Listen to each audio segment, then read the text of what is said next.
रामू छोटे शहर का एक सीधा साधा लड़का था। मेहनती, शर्मीला और थोड़ा अनगढ़ भी। स्कूल में उसकी नजर हमेशा एक लड़की पर टिकती थी, महिमा। महिमा पूरे स्कूल की स्टार थी। पढ़ाई में तेज, दिखने में खूबसूरत और स्वभाव से थोड़ा रानी टाइप।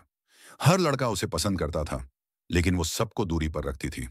रामू उसे देखता तो मुस्कुराता, पर जवाब में महिमा बस हल्की सी आंखें घुमाकर कहती, तुम्हारे जैसे लड़के तो हर मोहल्ले में मिल जाते हैं। वो हंसता नहीं, बस मन में सोचता, काश कभी मुझे भी देखे जैसे मैं उसे देखता हूं। सालों बाद कॉलेज का टूर निकला, मुंबई से एक क्रूज ट्रिप। रामू और महिमा दोनों उस ग्रुप में थे, लेकिन अब भी दूर दूर। समंदर के बीच जब लहरें बढ़ीं, सबको लगा ये बस हल्का तूफान है। पर देखते ही देखते आसमान काला हो गया। बिजली चमकी और जहाज बुरी तरह हिलने लगा। लोग चिल्ला रहे थे, लाइफ जैकेट, जल्दी करो। रामू ने देखा, महिमा डेक पर गिर पड़ी है। डर के मारे कांप रही थी। उसने बिना सोचे समझे दौड़ लगाई, उसका हाथ थाम लिया। मत डर, मैं हूं यहां। लहरों ने उन्हें समंदर में फेंक दिया। फिर बस अंधेरा और लहरों की गर्जना। जब रामू को होश आया, सूरज सिर पर था। चारों तरफ रेत, झाड़ियां और नीला समंदर। वो उठा, शरीर दर्द से टूटा हुआ, और चिल्लाया, कोई है? थोड़ी दूर रेत पर कोई पड़ा था, महिमा।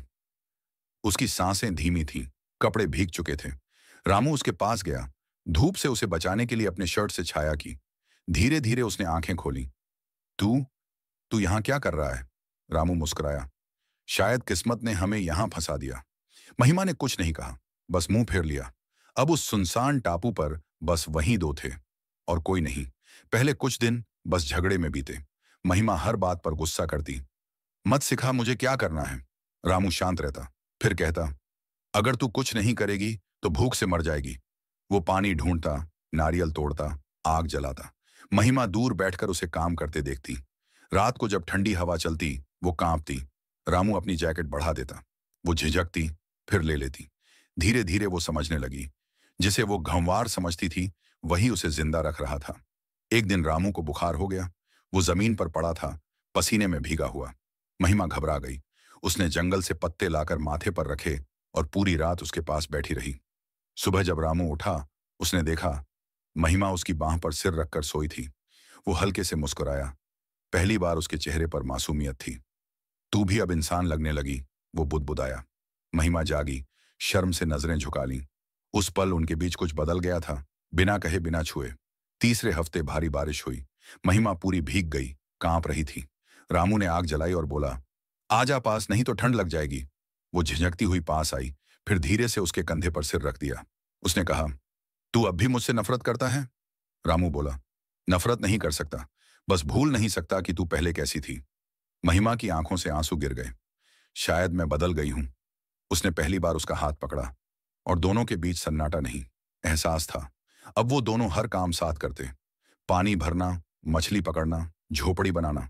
महिमा हंसने लगी थी। रामू जब कुछ मजाक करता, वो कहती, तेरे बिना अब ये टापू भी अधूरा लगेगा।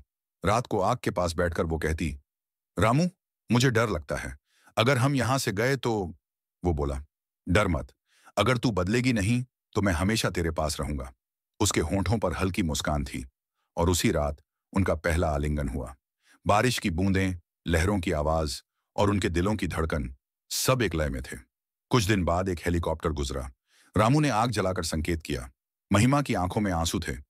अगर हम वापस गए तो क्या सब पहले जैसा हो जाएगा? रामू ने कहा, नहीं, अब मैं तेरे बिना नहीं रह सकता। वो बोली, तो मुझसे वादा कर, चाहे जहां रहो, दिल मेरा रहेगा। रामू ने उसका हाथ थामा। ये वादा रहा। हेलीकॉप्टर उतर गया। टापू पीछे छूट गया, पर यादें नहीं। शहर लौटकर महिमा फिर वही ग्लैमरस लड़की बन गई, पर अब मुस्कुराहट नकली लगती थी। हर रात उसे टापू की हवा, लहरें और रामू की मुस्कान याद आती। वो अक्सर समंदर किनारे जाती और रेत पर लिखती, महिमा रामू। एक दिन किसी ने पीछे से कहा, कहाँ था ना, मिटेगा नहीं ये नाम। वो पलटी, रामू। धूप में खड़ा था, वही सच्ची मुस्कान, वही आंखें। महिमा दौड़कर उससे लिपट गई। अब कभी मत जाना, रामू बोला, अब तू ही मेरा घर है। वो लड़की जो कभी भाव नहीं देती थी, आज उसी की जिंदगी की सबसे बड़ी मोहब्बत बन गई। सुनसान टापू ने जो सिखाया, वो किसी शहर ने नहीं सिखाया, कि प्यार तब शुरू होता है जब नफरत खत्म हो जाती है। और उनके दिलों में बस एक ही बात रह गई। कभी कभी किस्मत सबसे खूबसूरत इश्क वहीं लिखती है जहां हम मरने से डरते हैं। अगर आपको यह कहानी पसंद आई हो तो वीडियो को ईडर लाइक, शेयर और बिशन चैनल को सब्सक्राइब करना ना भूलें। आपका एक छोटा सा सपोर्ट हमें और ऐसी दिल को छू लेने वाली कहानियां लाने की हिम्मत देता है।